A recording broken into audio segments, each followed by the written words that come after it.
కూకట్పల్లి సహస్ర murder చూసేందుకు చెప్పేందుకు చిన్నది కాదు, చాలా చాలా అసాధారణమైందని అంటున్నారు మానసిక నిపుణులు. 10వ తరగతి చదివే సమయంలోనే అత్యంత కిరాతకంగా ఓ బాలికను చంపడం, అది కూడా పొడిచి పొడిచి చంపడం అంటే నిందితుడి మైండ్ సెట్ ఏ విధంగా ఉందో అర్థం చేసుకోవచ్చని అంటున్నారు మానసిక నిపుణులు.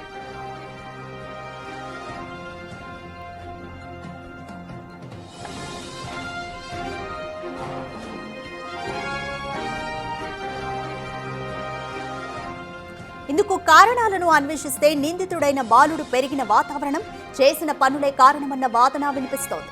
కుటుంబ సభ్యుల మధ్య కలహాలు క్రమశిక్షణ లేకుండా పెరగడం లాంటివే కాదు, ఎప్పుడు పాఠశాలకు డుమ్మా కుట్టడం, వీటికి తోడు హారర్ సినిమాలు, ఒళ్ళు గగురు పొడిచే క్రైమ్ వెబ్ సిరీస్లను బాలుడు ఎక్కువగా చూసేవాడని చెబుతున్నారు.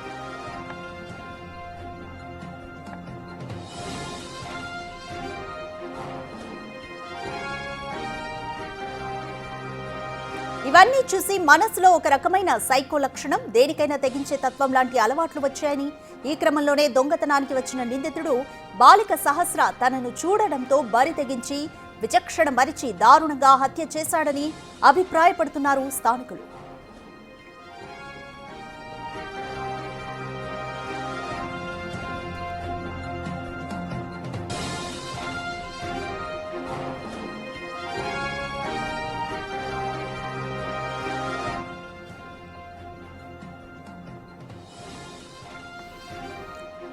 కూకట్పల్లి సహస్ర మర్డర్ కేసు చాలా అసాధారణమైనదిగా అందరూ భావిస్తున్నారు. మానసిక నిపుణులు కూడా దీని పట్ల అభిప్రాయాన్ని వ్యక్తం చేస్తున్నారు. 10వ తరగతి చదివే సమయంలోనే బాలుడు అత్యంత కిరాతకంగా బాలికను చంపడం అంటే, అది కూడా 20 నుంచి 30 తూట్లు పొడిచి చంపడం అంటే మైండ్ సెట్ ఏ విధంగా ఉందో అర్థం చేసుకోవచ్చు అంటూ కూడా మానసిక నిపుణులు చెప్తున్నారు.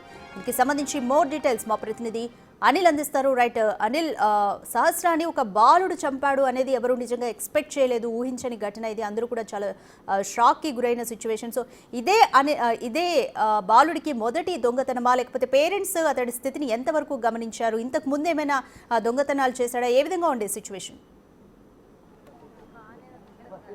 ఎస్ రాధిక, సహస్రాన్ని హత్య చేసిన ఘటనలో భాగంగా సహస్రాన్ని హత్య చేసిన వ్యక్తిని అయితే అంతకుని పోలీసులు అదుపులోకి తీసుకున్నారు. అయితే ఇప్పుడు దానికి సంబంధించి ప్రజెంట్ మనతో పాటు మాట్లాడడానికి సహస్రానికి సంబంధించిన తల్లిదండ్రులు ఉన్నారు. తండ్రితోటి మాట్లాడదాము. అన్న చెప్పండి, మీరు గత 5 రోజుల నుంచి కూడా సహస్రాన్ని హత్య చేసిన హంతకుడిని పట్టుకున్న సిచ్యువేషన్ కనిపించలేదు, నిన్న పట్టుకున్నారు. దానికి సంబంధించిన వివరాల్లోకి వెళ్తే హంతకుడు పక్కనే ఉన్న బిల్డింగ్లో ఉన్న వ్యక్తి ఒక మైనర్ బాలుడు. మీరు ఏం చెప్తారు దీనికి సంబంధించి? అతను మైనర్ బాలుడు అయితే కాడు 100%. ఎందుకంటే ఫ్రీ ప్లాన్గా మర్డర్ చేశాడు. వాడిని మాత్రం వదలొద్దు. ప్రభుత్వంకి అటు చెప్తున్నాను, మీడియాకి చెప్తున్నాను, చట్టానికి చెప్తున్నాను, వాడు మాత్రం మైనర్ బాలుడు కాదు. ఫ్రీ ప్లాన్గా మర్డర్ చేశాడు. వాడు చాలా క్రిమినల్ మైండ్ అంది. వాడిని మాత్రం వదలొద్దు. మీరు చట్టం వేరే రూల్స్ తీసుకొచ్చి వదిలేరంటే అది పై దాకా వెళ్తా, నేను ప్రభుత్వంతో కొట్లాడతా. కానీ వాడు మాత్రం బతకొద్దు. వాణి మాత్రం ఎక్కడ చంపాడో అక్కడ పెట్రోల్ వేసి తగలబెట్టాలి. మీరు తగలబెడితేనే నాకు న్యాయం పెడతా, నాకు కడుపు మంట చల్లారుతుంది. లేక మాత్రం బాగుండదు. ఇది చాలా పైదాకా తీసుకెళ్తాను నేనైతే. ఇంకా ఏం చెప్పదలుచుకుంటా నేను. ఇప్పుడు ఈ బాలుడు విషయానికి వస్తే, పక్కనే బిల్డింగ్ లో దాదాపు కొన్ని సంవత్సరాల నుంచి కూడా ఉంటున్నాడు. మీకు పరిచయం ఉందా? ఇతను తెలుసా మీకు? ఏ విధంగా తెలుస్తాయి? పరిచయం అంటే పక్కకున్నాడు కాబట్టి తెలుసు. చూస్తుంటారు రోడ్ల మీద కింద, కానీ వాళ్ళ ఇంట్లో జొర్రి మాత్రం చూడాలమ్మ కదా. రోడ్డు మీద కనిపిస్తే స్కూల్లో వెళ్తున్న వాళ్ళు లేదని మా బాబుతో క్రికెట్ ఆడతాడు వాడు, అంతే. దాని విషయంలోనే తెలుసు, కానీ వేరే విషయంలో నాకు తెలియదు. వాడు ఎవడో, వాడు ఎక్కడున్నాడో, వాడు ఎవరిని పుట్టిండో, వాళ్ళ తల్లిలు ఎంతమందో తండ్రులు ఎంతమందో నాకు తెలియదు.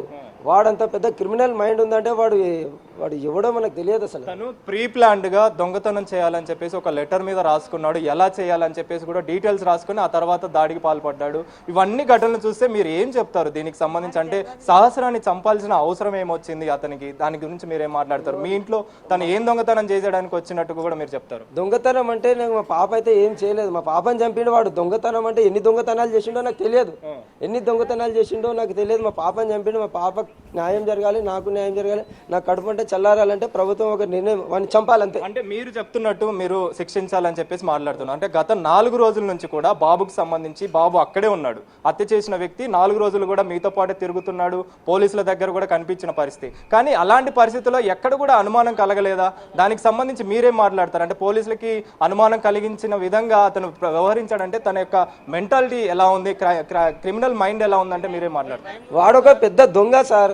దొంగ వాడు క్రైమ్ వాడు చిన్న పిల్లోడు కాదు, వాడు ఫ్రీ ప్లాన్గా మర్డర్ చేసిండు, దొంగతనం చేయడానికి వచ్చిండు. మా పాప అడ్డొచ్చిందేమో చంపేసిండు, కానీ మా పాప పోయింది దాంట్లో. దొంగతనం ఎంత దొంగతనం చేసుకున్నా, డబ్బులు తీసుకున్న సమయం కాదు, కానీ నా పాప చనిపోయింది. నా పాపకు న్యాయం జరగాలి, నాకు న్యాయం జరగాలి. ఎందుకంటే నాకు కడుపు ప్రభుత్వానికి ఒకటే చెప్తున్నా, ఇటువంటి విషయం వల్ల ఏ తల్లిదండ్రులు ఏడవద్దు, ఈ చిన్న పిల్లలకు కావద్దు, వీని మాత్రం ఉంచొద్దు. ఎవరి తల్లిదండ్రులకు కడుపుకోత రావద్దు. నేను బాధపడుతున్నా, నాకు తిరిగి రాదు. నాకు నా మంట నాకు దేవునికి ఈ మాట విన్న తర్వాత బాలుడు హత్య చేశాడంటే అసలు మీరు నమ్మారా? అసలు దీనికి సంబంధించి అంటే ఇంత దారుణంగా అతి కిరాతకంగా 20కి పైగా కత్తిపోట్లు తన శరీరం మీద కనిపించిన పరిస్థితి, అసలు ఇంత దారుణానికి ఒడిగట్టాడంటే మీరు నమ్మారా? దీన్ని ఏ విధంగా చూస్తారు మీరు? నేనైతే నమ్మలేకపోతున్నా. నేను షాకింగ్లో ఉన్నా చాలా. అసలు వాడిని చూడంగా నేనే ఆశ్చర్యపడిపోయినా. నేను అసలు వాడు ఏంది ఇంతగా క్రూరంగా తయారైపోయిన వాడు చిన్నపిల్లడు కాదు సార్. ప్లీజ్ నేను రిక్వెస్ట్ చేస్తున్నా, చిన్నపిల్లడు కాడు వాడు ఫ్రీ ప్లాన్గా 18 years అబోవ్ ఉంటాయి వానికి. వాడు వాళ్ళ తల్లిదండ్రులకు కూడా చెప్తున్నా, వాళ్ళ తల్లిదండ్రులకు వాళ్ళ ఇంట్లో అందరికి శిక్షించాలి. వాళ్ళ తల్లిదండ్రులు కూడా వానికి సహకరించారు. 5 రోజులు తిప్పిండంటే వాళ్ళ తల్లిదండ్రులకు తెలుసు డబ్బులు వచ్చినాయి, ఎక్కడిరా అని కూడా అడుగుతలేరు వాళ్ళ తల్లిదండ్రులు. వాళ్ళ తండ్రిదండ్రులు కూడా తింటారు, ఆ డబ్బులు తిన్నారు వాళ్ళు. 5 రోజులు తిన్నారు. ఎంత సార్, ఎంత పోయినాయి దొంగతనం? 85,000 బంగారం ముట్ల 85,000 తీసుకున్నాడు. ఆ తల్లిదండ్రులు అన్నం తిన్నారు కాబట్టి చెప్తున్నాను, వాళ్ళ తల్లిదండ్రులను కూడా శిక్షించాలి, కఠినంగా శిక్షించాలి. 5 రోజులు గడుస్తుంది, 5 రోజులలో తల్లిదండ్రులకు తెలియకుండా ఇది ఖచ్చితంగా ఉండదు అని చెప్పేసి మీరు అంటారు? ఉండదు ఖచ్చితంగా తల్లిదండ్రులకు తెలిసి ఉంటుంది. వాడెనక ఇంకోవరని ఉంటే మాత్రం పట్టుకోండి. పోలీసు వాళ్ళకు కూడా రిక్వెస్ట్ చేస్తున్నా, పోలీసు వాళ్ళు పట్టుకున్నారు. వాళ్ళని కూడా చాలా సంతోషపడుతున్నా వాళ్ళ విషయంలో. ఇంకా ఎవరైనా ఉంటే పట్టుకోండి సార్ ప్లీజ్. ఇంకొక విషయం ఏంటి అని అంటే బర్త్డే సెలబ్రేషన్స్ లో కూడా ఈ బాబు పాల్గొన్నట్టుగా కూడా తెలుస్తుంది. మీ బాబుతోనే కలిసి అదే స్కూల్లో చదువుతున్నాడు. సో బాబు స్కూలే అదే క్లాస్, అది కాదు 10th క్లాస్, తాను అదే స్కూల్లో చదువుతున్నాడు. సెకండ్ క్లాస్, మా బాబు సెకండ్ క్లాస్. ఒకటే గల్లీలో ఉంటారు కాబట్టి, పక్క బిల్డింగ్ లో కాబట్టి క్రికెట్ ఆడడం దానివల్ల వాడు బర్త్డే పార్టీలు అంటే వాడు వెళ్తుంటాడు. వాడు ఫ్రెండ్స్ తొలక రావాలనే ఆశతో తొలకొచ్చింది తప్ప వేరే ఉద్దేశం లేదు. ఎందుకంటే వాడు తెలియదు, పిల్లోడాడు. వాడు ఇంట్లోకి వచ్చి అన్ని చూసుకుంటుండే ఎవరు గుర్తుపడతాడండి? ఆ టైంలో ఎవరు గుర్తుపడతారు చెప్పండి? దీన్ని బట్టి మనకు అర్థమవుతుంది మీ ఇంటిని ఎగ్జాక్ట్ గా అబ్జర్వ్ చేశాడు. అబ్జర్వ్ చేసి దాని తర్వాత లెటర్ రాసుకోవడము ఏంటి అనేది అది మాకు తెలియదు. డబ్బులు ఎక్కడ పెట్టడం జరిగింది? దీంట్లో మేము అల్మారీలో పెట్టుకుంటాం, కానీ బయట ఇట్లా విచ్చలవిడిగా పడేయం కదా. డబ్బులు అల్మారీలోనే పెట్టుకుంటాం. వాడు మా ఫ్రెండ్, మా అబ్బాయితో ఎప్పుడు ఇంటికి వచ్చిండో ఎప్పుడు చూసిండో నాకు తెలియదు, కానీ వాడు మాత్రం మైనర్ బాలుడు కాదు. ప్లీజ్ చెప్తున్నాను, వాడు మెచ్యూరిటీ మైండ్ అంది. వాడిని మాత్రం శిక్షించాలి, వాళ్ళ తల్లిదండ్రులను కూడా శిక్షించాలి, కఠినంగా శిక్షించాలి. తల్లిదండ్రుల ప్రమేయం ఉన్నది దాంట్లో. ఎప్పుడైనా కానీ మీరు తల్లిదండ్రులతోటి ఎప్పుడైనా మాట్లాడడం కానీ ఏ విషయం లేదండి. వాళ్ళ తండ్రిని ఇంతవరకు చూడలేదు, నేనైతే తండ్రిని చూడలేదు, వాళ్ళ తల్లితో ఎప్పుడు మాట్లాడలేదు. ఏమున్నా వాళ్ళ చిన్న సిస్టర్ శాంతి అనుకుంది, పైనుంచి హాయ్ అంటే హాయింకులు అంటే హాయ్ నేను వెళ్ళిపోతా తప్ప వేరే మాటలు లేవు వాళ్ళతో, అంతే. అంటే ఆ రోజు ఘటన జరిగిన టైంలో తను అదే గోడ దూకి యువతలకు వచ్చాడు, యువతల గోడ దూకి అవతలకి వెళ్ళాడు. అంటే 15 నిమిషాల పాటు అక్కడే ఉన్నట్టుగా కూడా పోలీసులు ధృవీకరించారు. అంటే మీరు అబ్జర్వ్ చేశారా ఆ టైంలో కానీ దానికి సంబంధించి? అంటే ఏ విధంగా ఈ దొంగతనం జరిగింటది, లేదా ఈ హత్యకి ఏ విధంగా పాల్పడి? అంతా నా మైండ్ సెట్ నాకు రాలేదు. నా పాపను చూడంగా నాకు మైండ్ బ్లాక్ అయిపోయింది. నేను ఏం చేయాలో తెలియదు. నా పాపను ఎత్తుకున్నాను, బయటకు వచ్చాను.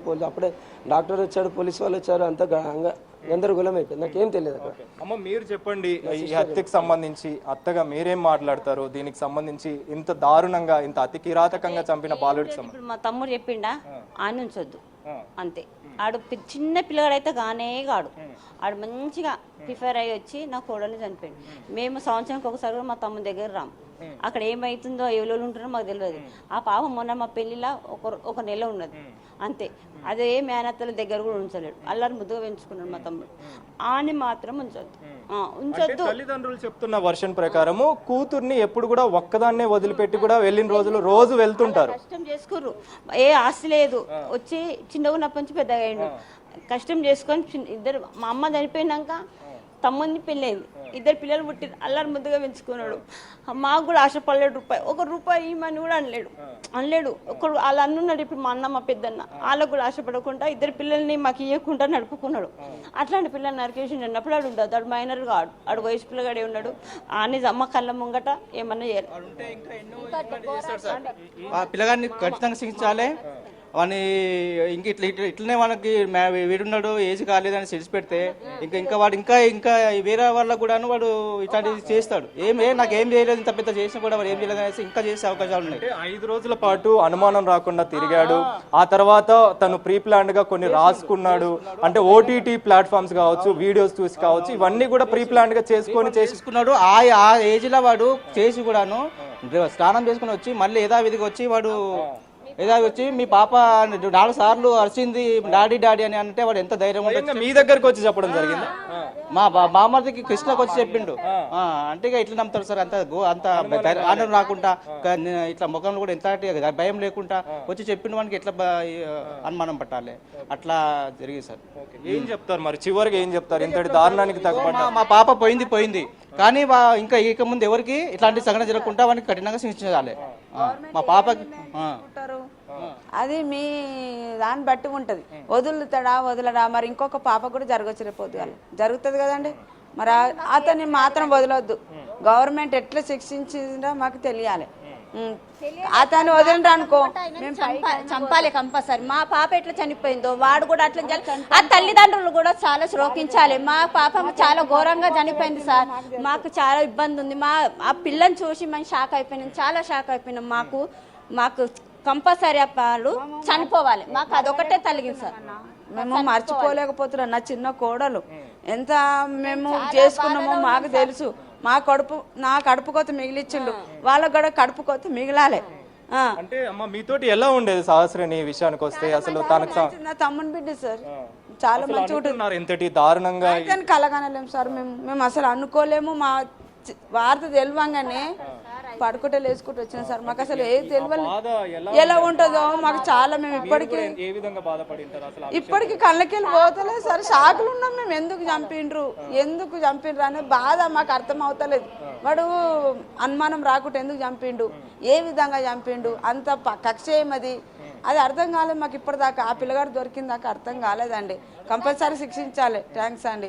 మొత్తానికైతే రాధిక సహస్రని తల్లిదండ్రులు కావచ్చు, వాళ్ళ బంధువులు కావచ్చు, తండ్రి ఒక మాట చెప్తున్నాడు, ఖచ్చితంగా దీనికి సంబంధించి ఆ హంతకుడికి సంబంధించి శిక్షించాలని చెప్పేసి, తనకి కఠిన శిక్ష ఖచ్చితంగా పడాలని చెప్పేసి అయితే వీళ్ళు డిమాండ్ చేస్తున్న పరిస్థితి. దాదాపు 5 రోజుల పాటు మాతో పాటే తిరిగాడు, మాతో పాటే ఉన్నాడు, అన్ని విషయాలు కూడా షేర్ చేసుకున్నాడు. కానీ ఇలాంటి దారుణానికి ఒడిగడతాడు అంటే గతంలో కూడా చాలా వరకు మా ఇంటికి రావడం జరిగింది, బర్త్డే సెలబ్రేషన్స్ లో కూడా పాల్గొన్నాడు. కానీ ఇలాంటి దారుణానికి ఒడిగడతాడని అసలు ఊహించనే లేదు. కానీ అలాంటి వ్యక్తిని ఇంతటి దారుణానికి తెగబడ్డ వ్యక్తిని మాత్రం ఖచ్చితంగా శిక్షించాలని చెప్పేసి తండ్రి కృష్ణ మాట్లాడుతున్న పరిస్థితి మనకు కనిపిస్తుంది. Radhika, thank you Anil.